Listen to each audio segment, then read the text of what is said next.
Class 6, Unit 1, Crowboy, Taro Yashima. On the first day of our village school, one of the boys was found missing. He had hidden himself in a cellar in the schoolhouse. None of us knew him. He was dark and small. He looked different from the other students. He lived on the other side of the mountain. Because of his size, he was nicknamed Chibi, which meant tiny boy. This strange boy was too scared of our teacher to learn anything. He was too scared to make friends with other children. So he was left alone at study time and playtime. He was always at the back of a class and at the end of a line. But Chibi found many ways to pass the time and amuse himself. He would just stare at the top of his desk for a long time.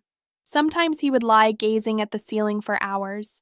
There were many things to interest him: the design on the shirt of a boy sitting next to him, or what he could see out of the window. In the playground, Chibi would just close his eyes and listen to the wonderful sounds that came from near and far. And he could hold and watch insects and grubs that most of us wouldn't touch or even look at. Everyone called him Slowpoke, even the children in the lower classes. But Slowpoke or not, Chibi came trudging to school every day. He always brought the same lunch, a ball of rice wrapped in a radish leaf. Even when it rained or stormed, he still came trudging along. He would then be wrapped in a raincoat made from zebra grass.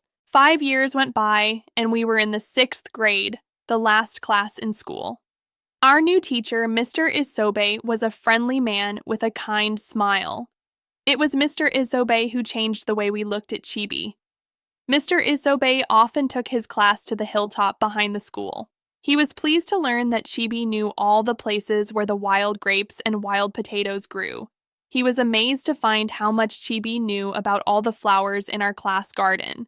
He liked Chibi's black and white drawings and tacked them up on the wall for everyone to see.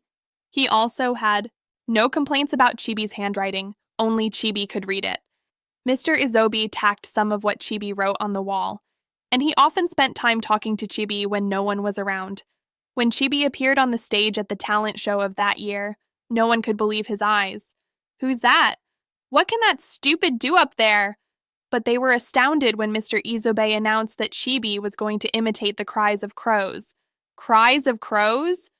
They had more surprises coming. Chibi ascended the stage. First, he imitated the cries of newly hatched crows. Then he imitated the cries of Mother Crow and Father Crow. He then went on to show how crows cried early in the morning. He also imitated the cries of crows, which were happy or sad.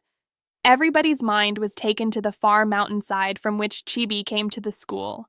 Now they could imagine exactly the far and lonely place where Chibi lived with his family.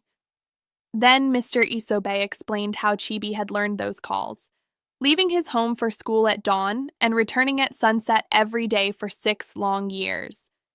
Every one of us cried, thinking how much we had been wrong to Chibi all those long years. Even grown-ups wiped their eyes, saying, "Yes, yes, he is wonderful." Chibi was the only one in our class honored for perfect attendance through all the 6 years. Chibi still came to the village to sell the charcoal he and his family made, but nobody called him Chibi anymore. We all called him Crowboy. "Hi, Crowboy." We still heard his imitation of a happy crow as he returned home along the mountain road. Adapted.